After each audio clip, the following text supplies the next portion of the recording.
In front of me is PocoPad, and today I would like to show you how you can turn on and use voice typing. Begin by launching your keyboard and clicking on this icon of a microphone at the top right corner. Then hit while using the app and start typing.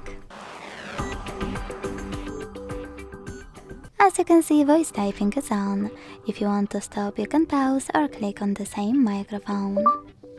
You can also tap on tiny icon next to your microphone when voice typing is on. Hit next, select done, and then operate your voice typing from here. You can click on those three lines at the bottom left corner and operate those options. You can create your text on the go and delete it, like that. Add emojis. And to go back to standard keyboard, use this keyboard icon on the left.